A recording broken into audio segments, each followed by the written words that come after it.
A pivotal MEC matchup between Concord and West Virginia State as both teams jockey for playoff position in the home stretch of the season. Head coach Luke Duffy kind enough to join us ahead of the matchup with the Yellow Jackets. Before we dive into West Virginia State, Coach, let's talk about your last two games. 14 goals, a lot of different people getting on the score sheet for you. You've had hat tricks each of the last two games, first from Sydney Tucker, her third of the season, and then Leah Fleming. Kind of, maybe not a one you would suspect to get a hat trick, but she really did the job against West Virginia Wesleyan. Yeah, I mean, we see it every day in practice with Leah, and she's a great player. She's a senior. I think in practice she's somebody who can light it up. We play small-sided, and we know she can strike a ball. So it's nothing new to us. I'm glad that she's finally realised that if she does take shots, it might go in the back of the net. So hopefully on this back end, she gets a few more for us, because all three were great finishers. It seems like your midfield has started to gel here. You started the season with really three new faces in the midfield. Unfortunately, Holly Gray goes down to injury. Jess Neville, you lost her about a week and a half ago to injury. But your two freshmen, Tiana Campbell and Marika Svensson, they have really controlled the game the last couple of times out against West Liberty and West Virginia Wesleyan. What have you seen from them from game one till, as we get ready for game 15 here?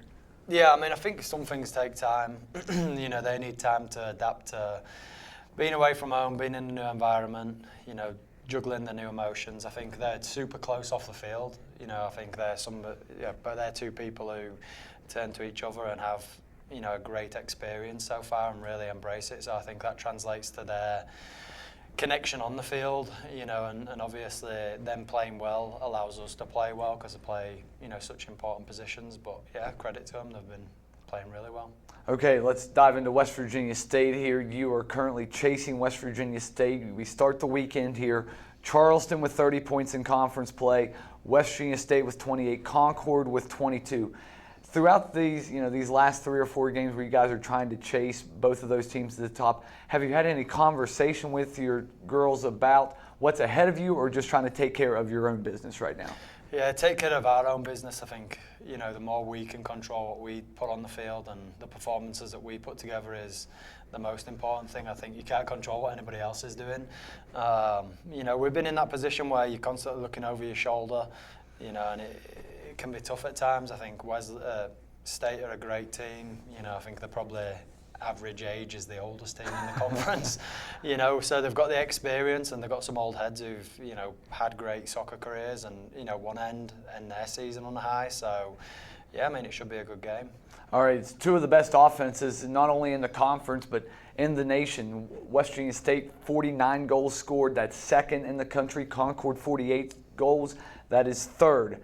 So let's talk about the defense. How important is it for the midfield and the back line to control the game and not allow State to have a lot of looks at goal? Yeah, credit, because Caitlin Martin's been stepping up into midfield. Katie Garrett's played in defence. Caitlin and Kate have stepped up. Lottie's stepped up because we've had a few injuries, and obviously, we got Liv back the other day. She kind of solidifies it, but I think we need to be better at not conceding goals. I think that's where our youngness is, prevalent. We need them to be switched on at all times and not make any silly mistakes. So, I think that's something that we've been preaching, but hopefully, we can keep a clean sheet. We kept a clean sheet when we played at their place. I think having that home field is going to make a big difference, but we just want to put a complete performance together. Last thing for you here, save for the very first time that you guys played West Virginia State in women's soccer back in really the spring of 21, the COVID season, in the spring of 21. These games have been ultra close, a goal with ties. How has this turned into a rivalry in seemingly such a short amount of time? I think they've still got some of those girls playing from that 21 spring. I think they've got like 5-6 years. And I think when the games are close and you've got consistency there with the players constantly being on the field. We know it's a solid game. They know it's a solid game. And I think like I said, they are an older team. Where they've played. Been on both sides of us beating them and them also beating us. So, I think that's what probably makes it a rivalry game. Are they a rival?